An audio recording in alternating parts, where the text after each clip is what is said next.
Agora são 9h18, um indicador importantíssimo da economia. O IBGE divulgou agora há pouco o IPCA, o Índice de Preço ao Consumidor Amplo de abril. A inflação ficou em 0,61%. De acordo com o órgão, o índice foi influenciado pela alta dos medicamentos. A gente recebe aqui nos estúdios nosso comentarista de economia, Alan Gani. Alan, apesar desse resultado, o mercado esperava um número mais baixo, não é isso? O que aconteceu efetivamente? Exatamente, Tiago. Bom dia a toda a nossa audiência. A inflação veio ligeiramente acima do esperado e mais preocupante foram as pioras das medidas de núcleos. O que seria isso? A gente pega lá o índice cheio e faz outros cálculos. Então, por exemplo, no mês de março, o índice de difusão, que mede a porcentagem de itens com variação positiva, acima de zero, para ver o quanto que essa inflação está espalhada, estava em 59,9%. Agora, passou para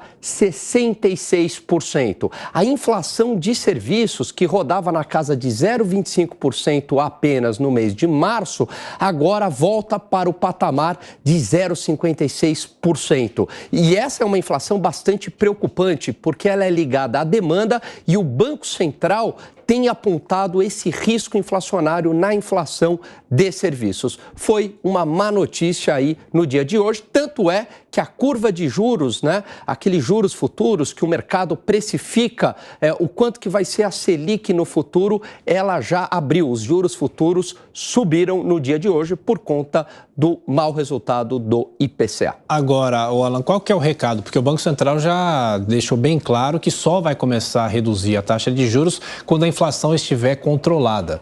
E em relação a esse índice, isso ainda mostra que a inflação não está dentro da meta e a preocupação é essa, principalmente para o segundo semestre, que há um aquecimento maior, né? Exatamente, Tiago. Então, a inflação corrente, ela piorou e piorando também a inflação corrente, pioram as projeções de inflação, o que desancora as expectativas inflacionárias. O Banco Central também tem citado bastante este aspecto, bastante este problema.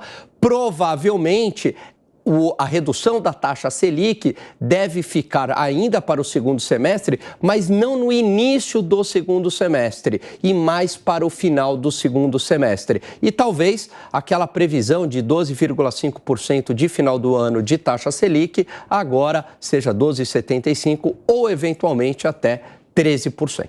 Alan, passando agora a palavra para os nossos comentaristas, falando sobre essa divulgação de agora há pouco do IPCA, Luiz Felipe Dávila, você que sempre ressalta a necessidade do crescimento, do emprego, e a inflação ainda preocupa, esse é o principal ponto dessa divulgação do IBGE. Dávila? Essa é a fotografia do curto prazo que o Alan trouxe aqui, que é muito preocupante. Mas mais preocupante é o descontrole das contas públicas, porque isso vai continuar mantendo os juros brasileiros muito altos. Alan, você acha que esses primeiros bons sinais que o Congresso dá, de criar mecanismos de punição, frear aumento do gasto público no arcabouço fiscal, pode, talvez, ajudar a melhorar a situação fiscal e aí sim isso contribuir para a redução da taxa de juros no médio prazo?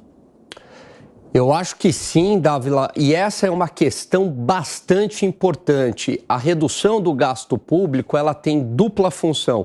Primeiro, é uma redução da demanda e isso também diminui a pressão inflacionária. Segundo, faz com que a política monetária, a taxa Selic, tenha mais efeito para combater a inflação. Então, o remédio pode ser dado em doses menores.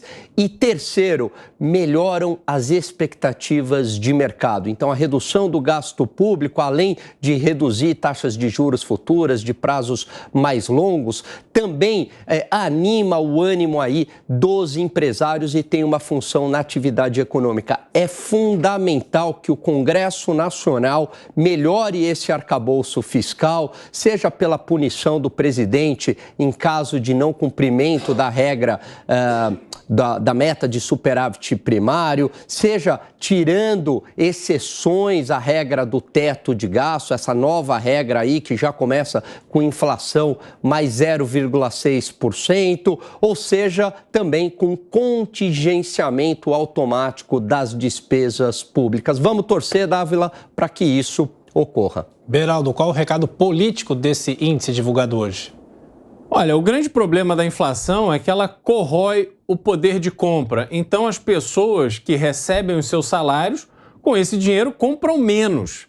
E a gente viu a reposição do salário mínimo de R$ 18,00, que obviamente é insuficiente para repor esse poder de compra. Isso tudo vai criando na economia um sentimento muito negativo das pessoas. As pessoas desejam ter as coisas, mas não conseguem comprar, se endividam, taxa de juros alta, depois a dívida vira um problema que consome todo o ânimo, todo o astral da família. Então você entra numa espiral muito negativa. A inflação é um problema seríssimo. E ao contrário de países desenvolvidos, que também estão com problema de inflação, como os Estados Unidos, por exemplo, lá você tem um índice de desemprego muito baixo. Aqui no Brasil, não. Nós temos problema de desemprego, nós temos problema de renda e nós não temos um horizonte vindo do governo de forma a nos dar esperança, porque a economia, no fundo, ela começa a se transformar para as pessoas quando a gente olha para o futuro com otimismo. E hoje, isso não está acontecendo.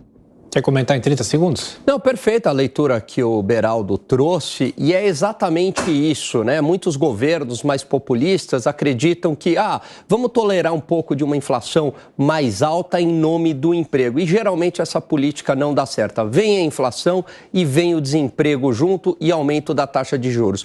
Combate à inflação tem que ser uma meta primordial do Banco Central. Daqui a pouco mais economia aqui no Jornal da Manhã. Até já.